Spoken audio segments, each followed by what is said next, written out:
Ngayon, ang challenge the same. Challenges yung walang-wala kami, gipit, kapos kami ngayon, o kaya na-challenge sa may mga changes sa buhay, may threats, may unknown. At malaking mga alalahanin ng mga tao, baka sila kapusin, baka magkaroon ng mga problem, complicating problems. At yan ang babalikan natin na kwento na ilang beses na rin naman natin na pag-aralan. Ang kwento ng mag-iina na under threat ang kanilang way of life. How will they be able to get out of it? Ang pamagat ng ating pag-aaral ngayon, what emptiness could do. 2 Kings 4. The wife of a man from the company of the prophets cried out to Elisha, "Your servant, my husband, is dead, and you know that he revered the Lord.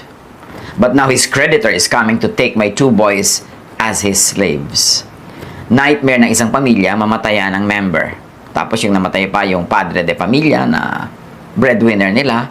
At may iniwan pang utang. At ngayon itong nagpautang ay buong kalupitan na kukolektahin yung 2 naiwang anak na bata para gawin niya slaves, bayad sa utang. So, masyadong stressed ang ginang na ito dahil kamamatay lang ng asawa niya, pinaprocess pa niya ang lungkot. Pagkatapos ngayon, merong bagong threat. Yung 2 niyang anak na natira na lang sa buhay niya, kukunin pa ng pinagkakautangan. Religious vocation does not exempt people from natural law. Isang dapat nating makita yan sa ating binasa. Na hindi ko mo ikaw ay prophet, hindi ko mo ikaw ay lingkod ng Diyos, ay hindi ka na babawian ng buhay, hindi ka na magkakaproblema o ang iyong pamilya. So, kailangan kahit religious ang vocation, gumagawa pa rin ng what is natural, what is expected, para yung support system ng pamilya ay in place. Now, sa pagpapatuloy ng kwento, Elisha replied to her, "How can I help you? Tell me, what do you have in your house?" Not from me, ang tulong, ang solusyon, but from you. Parang sinasabi halos nung propeta. "Your servant has nothing there at all," she said. So, wala daw siya, wala kahit anumang bagay na may katuturan na nasa bahay niya. Very interestingly, sa quantum physics, there is the principle of the quantum foam. Quantum mechanics says that even if space had 0 energy, a little energy could pop into existence in empty space. And since energy and matter are the same from Einstein's equation E equals mc squared, matter can also appear from nowhere. Hindi ko na ipapaliwanag ang mga physics principles natin. I will assume na sumusunod kayo sa series, at kung hindi kayo nakasunod noon, pwede niyong balikan sa YouTube ang ating naging mga mensahe na ipiniliwanag na natin yung mga terminologies na yan. Ngayon, kung tinatamad kayong saliksikin yung mga terms na yan in physics, pwede na rin hindi. Doon na lang kayong hawak sa mga verses at discussion natin, marami na rin tayong mapupulot. Added angle lang yung physics na nakikita natin, wow, yung parallelism ng physics with what the scriptures teach and say. At the quantum level, particles are constantly popping into existence. This is called quantum foam. Since all possibilities can exist, the rules of quantum mechanics allows for something to be created out of nothing. Lagyan nyo ng diin yan, ha? Quantum mechanics allows for something to be created out of nothing. Kasi ganyan yung tatakbuhin ng kwento, pero hindi naman totally out of nothing. Kasi from something, mas mahirap pa nga yung mga pwedeng mangyari kaysa sa mas madaling nangyari sa ating kwento. And there's also the concept of the vacuum energy. In nature, nothingness does not exist, really. Because even in a vacuum, particles will constantly appear and disappear. Something can come out of nothing. So keep that in mind. Physics say that, but that keeps happening in the Bible. Ang dami-dami mga himala. Yung pala yung physics. Merong mga parallel ideas kung paano yun nangyayari. Ang lessons for now. Pag may need, wala dapat sa ating bokabularyo yung I have nothing. Walang-wala na pampuhunan, walang-wala na pansimula, walang-wala na pwedeng ipaganap buhay, walang talent, walang marketable skills, walang product, walang service na pwedeng itinda. Another lesson, lahat may something in their own home. Ha? Hindi sa home ng prophet, hindi sa home ng kapitbahay, hindi sa bank account ng kamag-anak. Lahat merong something. At yan ang mahalagang lesson na pag-aralan natin ngayon. Lalo sa panahon ng kwaran, na maraming mga tao ninenervyos. They have nothing, wala silang panghanap buhay, wala silang puhunan, wala silang pagkakakitaan. Kaya natin inuungkat uli ang kwento ng mag-iinang ito. At dapat sa sariling bahay, katawan o kakayanan, maghanap ng puhunan, maghanap ng ikabubuhay, maghanap ng pagkakakitaan. Huwag maliitin at huwag baliwalain ang meron ka at home. Huwag baliwalain kung ano ang meron ka. Kung sabihin, ganito lang po ako, maliit lang alam ko, konti lang kakayanan ko, konti lang experience ko. Huwag maliitin yan. Dahil sabi ng babae, your servant has nothing there at all except a small jar of olive oil. So halos hindi na niya binanggit yung meron pala siyang konting langis na nasa loob ng isang banga. Pero yung konti na yon na minamaliit niya na halos hindi niya pinapansin at halos hindi niya binanggit, doon pala iikot ang kwento at doon magmumula ang kasaganaan nilang mag-iina. Elisha said, go around and ask all your neighbors for empty jars. Don't ask for just a few. So, damihan mo ang hihiramin mo ng mga banga na walang laman. Mag-ikot-ikot ka sa buong barangay, kolektahin mo ang lahat ng mahihiram mong mga banga. Then go inside and shut the door behind you and your sons. So, anong itinuturo dito ng prophet? Focus sa quantum physics tunnel. Kailangan na bigyan mo ng sobrang pansin ito at ulit-ulitin ninyo ang attempt para ito ay mag-succeed. At patuloy ng propeta, pour oil into all the jars, and as each is filled, put it to one side. Kakaiba ang payo ng propeta.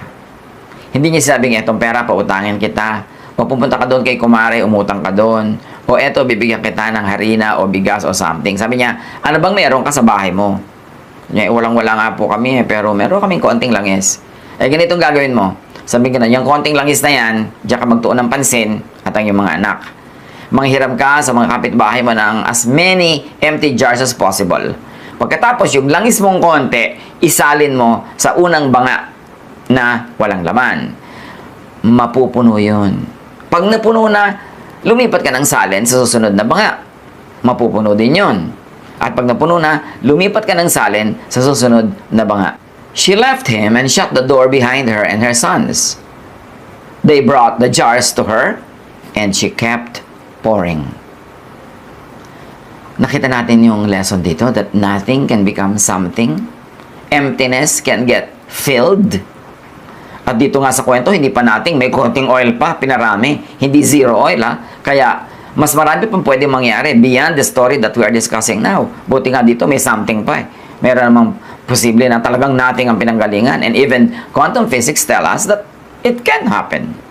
When all the jars were full, she said to her son, bring me another one.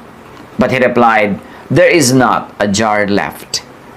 Then the oil stopped flowing. Parang may pandinig yung langis.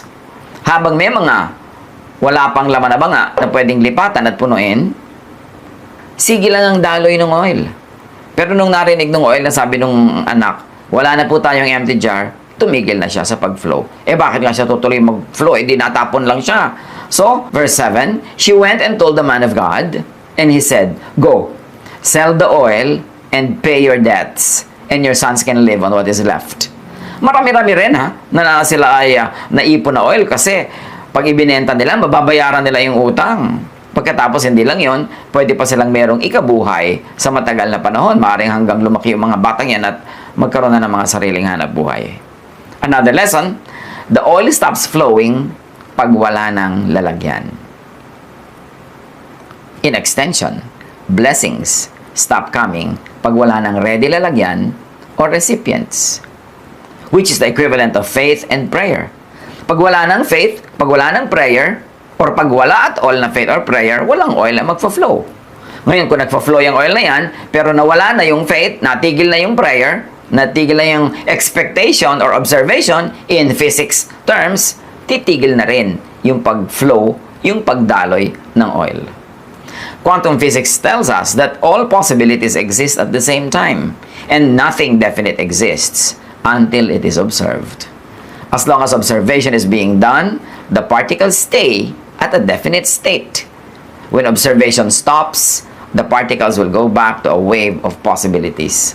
So, yung oil na nagfo-flow, walang tigil siya ng ka-flow, pwede mangyari yon habang pinagtutuunan siya ng pansin, ino-observe, pinaniniwalaan, ipinagpe-pray. Pero pag tumigil na yon, at dito sa ating kwento, ang sagisag ng pagtigil ng prayer at paniniwala ay wala nang lalagyan. Hanggang doon na lang, yun ang limit ng kanilang faith, yun ang limit ng kanilang ginawa at nagawa. Hanggang doon na lang ang bilang ng mga empty jars, tumigil na rin yung oil.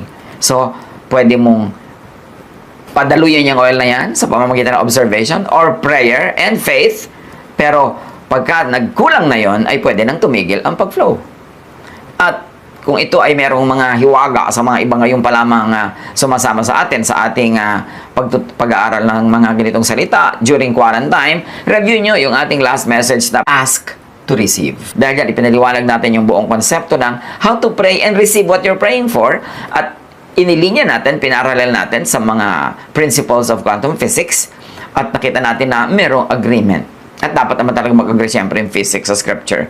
At yung scripture naman ay isinasabuhay niya yung mga natural laws na Diyos din ang may gawa na nadidiskubre ng sciences, particularly sa ating need and usapan, quantum physics.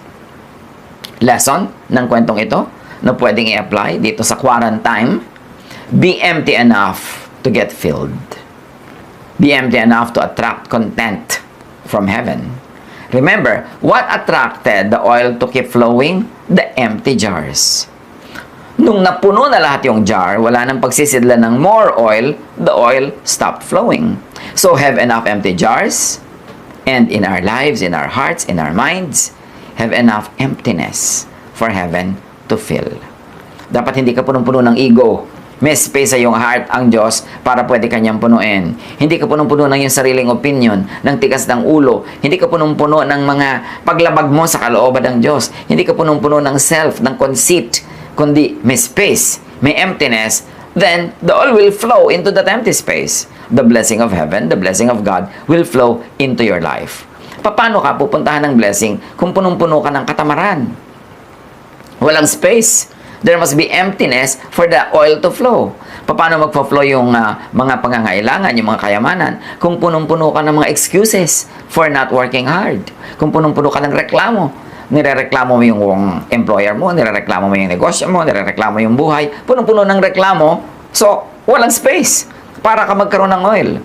O kaya, punong-puno ka ng mga activities na hindi ka na empty enough by prayer, by believing, by asking.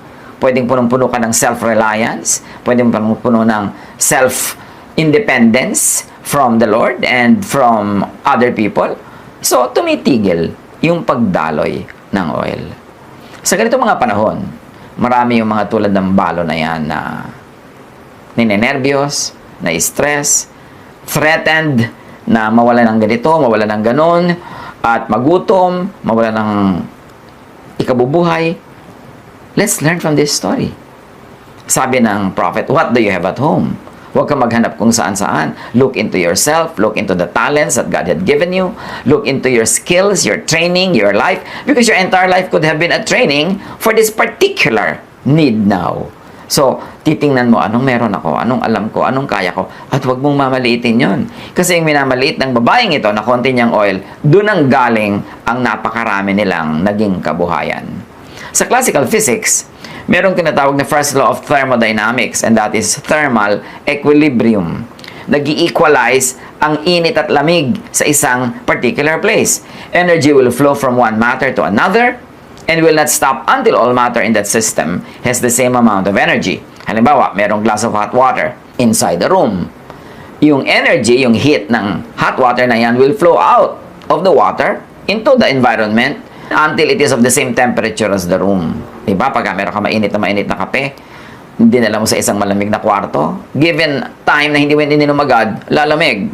Hindi yan titigil sa paglamig hanggang hindi equal yung lamig niya sa lamig ng room. Hindi naman pwedeng mas malamig pa siya kaysa dun sa room.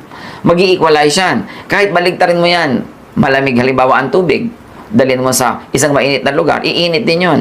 Kasi, yun yung tinatawag na law of thermal equilibrium. Ngayon, anong kinalaman niya doon sa oil? Yung oil, hindi titigil mag-flow hanggang mag-equalize yung dami niya sa kanyang pinagmumulan at yung dami niya sa kanyang pinupuntahan. Nag-equalize na. Bakit nag-equalize? Wala nang mapaglagyan eh. So, kung gaano kapuno ngayon itong oil na ito na inililipat, ganoon na rin kapuno at naging mas puno pa nga yung mga nililipatan, so titigil na ang pagdaloy ng oil. Sa buhay din natin, totoo yan. Tumitigil na yung pagdaloy ng blessing pagka parang wala ka ng need. Yung nagiging self-sufficient ka na, nagiging tamad ka na, nagiging pabaya ka na parang hindi ka na dependent sa pag-flow ng blessing na ito. Parang nag-equalize na, titigil din. Pagka ikaw ay isang artist o isang craftsman na hindi ka na nag-i-improve sa iyong galing, sa iyong husay, nag-i-equalize na yung alam mo at yung alam ng lahat, parang hindi ka na tuloy special nun, hindi ka nabibilhan, hindi ka nabibilhin, hindi ka natatangkilikin kasi equal na lang. Dapat laging merong inequality para magkaroon ng flow of energy. So kung ikaw ay napakagaling na, halimbawa mo ay dancer, laging may manonood sa'yo at magpapaturo sa'yo kung nakahihigit yung alam mo sa kanila. Kaya dapat laging mong ini-improve ang iyong kaalaman para laging may flow. Pero pag pareho na lang kayo ng audience, baka nadaig ka pa nga niya, ba't ka pa niya papanoorin? Kung halimbawa ikaw ay teacher, ang itinuturo mo, alam na nung mga estudyante mo, wala nang bago, wala nang flow of wisdom and knowledge from you to them, from a place of higher concentration to a place of lower concentration, mawawala na ng osmosis, tinatawag din sa movement of liquid, edi wala nang magpa-flow, stagnant na lang. Parang ilog. Bakit ang bilis-bilis ng daloy ng ilog? Kasi merong space pababa na wala pang tubig. So, yung tubig sa taas, bababa agad. At mas matarik yung space na yon, mas mabilis ang flow ng tubig hanggang maging waterfalls na ngayon kung vertical talaga yung descent ng tubig, di ba? Pero kung makikita mo yung mga kanal, mga estero na hindi gumagalaw ang tubig, bakit? Kasi yung tubig sa banda ron at tubig sa banda rito, equal lang ng volume, equal lang ng height. So, bakit magkakaroon ng flow? Dapat merong space na mas nangangailangan, mas empty, para puntahan ng energy. Ganon din ang puso natin. Pag lagi natin yung ginagawang empty for God, lagi niya tayong pinupuno. May transfer. Pag lagi tayong teachable, may teaching. Pag lagi nakasahod ang ating kamay, may masasahod ito. Pag tayo humihingi, may ibibigay. Sabi ni Jesus, ask, and it will be given you. Diba? From a place of low concentration, lilipat doon yung blessing from a place of high concentration to a place of low concentration. Sabi niya, seek and you will find. From a place na meron, matatagpuan niyo nung nangangailangan, nung wala na yon, there will be a transfer. Bakit may transfer? Kasi unequal yung supply at demand. Pero kung equal na lang, teacher ka, yung lahat ng tinuturo mo, alam na ng mga estudyante, wala ka na maituro, equal na lang kayo, wala nang flow. Ganon din ang blessing. Bakit merong runong? Kasi aral ng aral. Kasi habang nag-aaral ka, dinedeclare mo sa Diyos, I'm empty. Punuin niyo po ako. Kulang po ako. Lagyan niyo pa po ako. Pero pag hindi ka na nag-aaral, sinasabi mo, puno na ako. Kahit hindi yung totoo, yun ang paniniwalaan mo, yun ang iiral sa buhay mo. Hindi ka na nag-aaral, edi hindi ka natuturuan, stale na, wala nang galaw. Ganon din sa blessing. Bakit yung mga iba, hindi na umaasenso yung kanilang income, hindi na umaasenso yung kanilang hanap buhay? Paano? Puno na sila. Although marami pa silang want, marami pa silang desire, pero yung lifestyle nila, yung behavior, parang sinasabi nilang puno na ako. Bakit? Hindi na ako nag-aaral, hindi na ako nag-i-improve. So, puno na ako, hindi na rin mag-flow ang more knowledge, ang more blessings.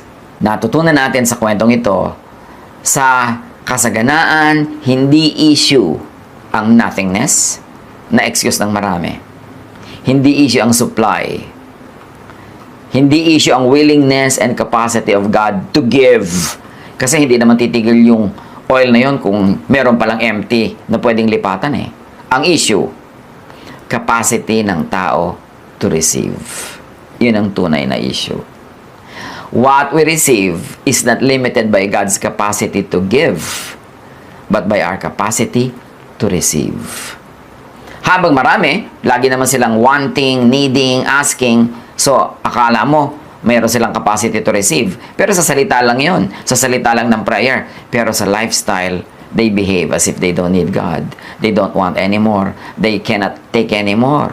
Hindi na sila teachable, hindi na sila nag-i-improve. So bakit pa sila dadagdagan ng more blessings? Yung issue na yan, the capacity ng tao to receive, tinatawag sa physics na observation, expectation. Kasi when you observe, you can change matter. When you expect, you can change matter. And this observation and expectation is equivalent in the story to the empty jars, to emptiness, to readiness to receive, which is equal to faith, prayer, to be filled. Be empty before God and believe you could be filled in any way. Sa skill, sa talent, sa knowledge, sa lakas ng loob, sa personality, sa paghahanap buhay, sa profession.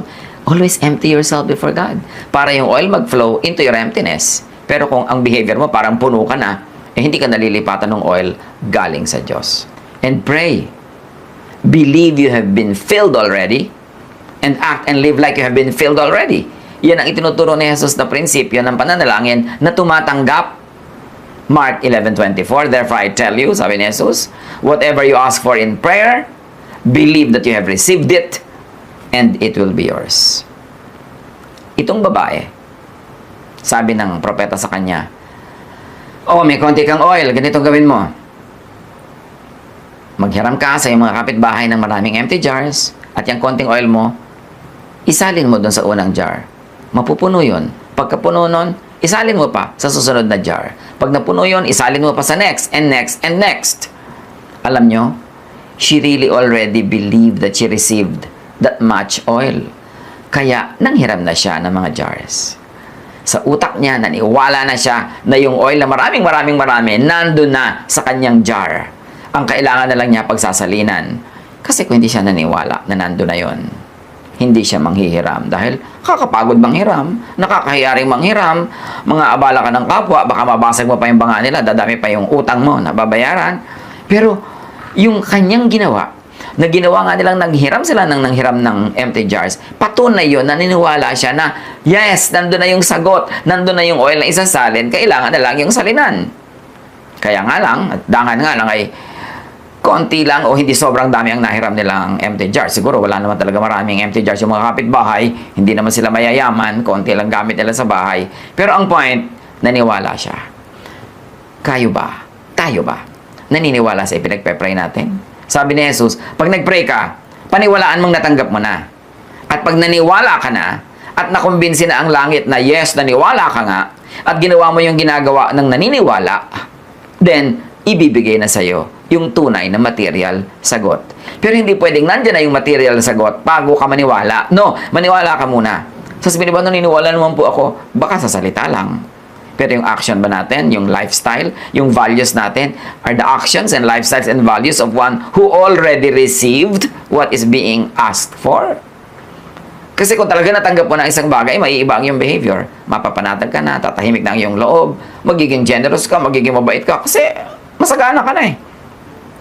Pero yung iba, ang damot-damot, laging ayaw nilang tumulong sa kapwa kasi natatakot sila maubusan. Ibig sabihin, hindi sila naniniwala na ibinigay na nga ang hinihingi sa kanila. Make or break yan.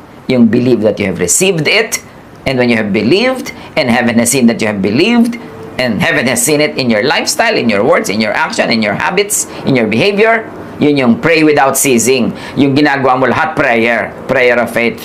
Then, sabi niya, it will be given you. Be broken before God so you could be mended and restored. Yung iba, kailangan nila ng restoration from God. Pero, nagyayabang pa sa Diyos, ayaw pang sumuko, ayaw pang aminin, ayaw pang tumanggap ng pagkakamali. Paano ka aayusin kung nagpe-pretend kang ayos? So, be broken before God so you could be mended and restored. Hindi naman ibig sabihin, i-break mo yung buo, kundi aminin ang mga brokennesses natin. Aminin, tanggapin, at maging humble tayo before the Lord. Be empty before God so you could be filled. Huwag mapuno ng hangin sa utak. Huwag ding mapuno ng takot, ha? Kasi kung punong-puno ka ng takot, hindi ka empty. puno ka rin ng negative things.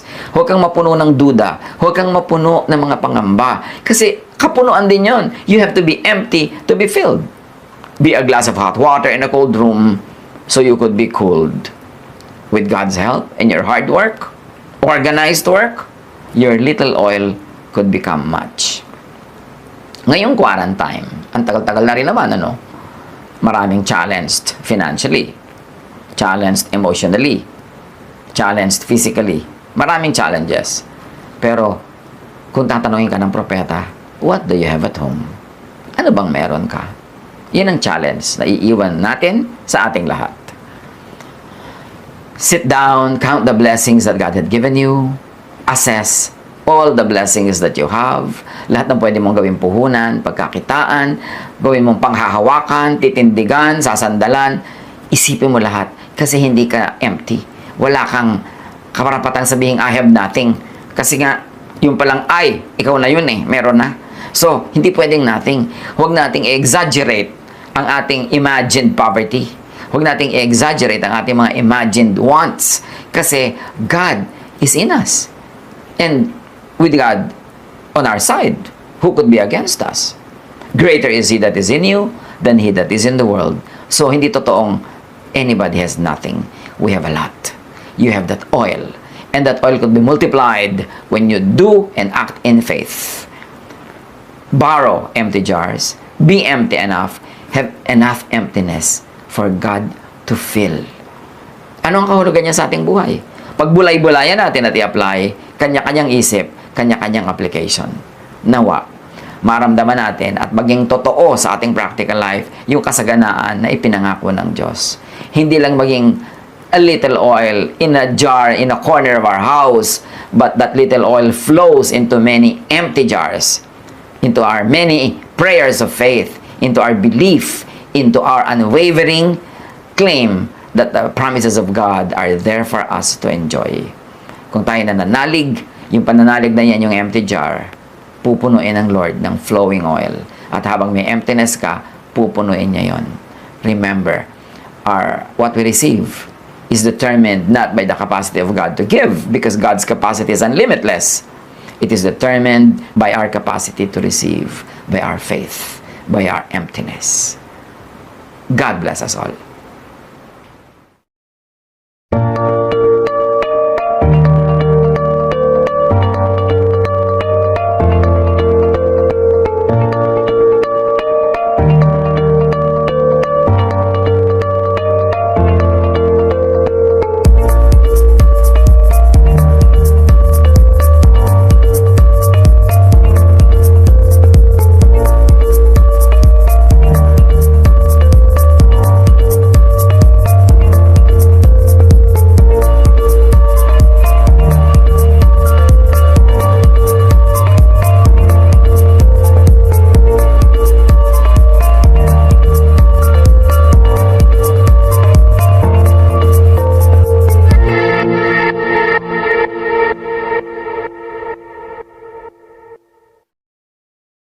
Love to you, mga pamangkin. Dito tayo mag-aral ng salita ng Diyos. Dito tayo mag-aral ng mga practical na bagay, magdalanginan para sa isa't isa, makinig ng mga mensahe, at dito tayo magsasama-sama spiritually sa ating official Ed Lapis YouTube channel na ang address ay Sabi ni Kuya Ed. Remember, dito tayo ha, Sabi ni Kuya Ed, ang ating official YouTube channel.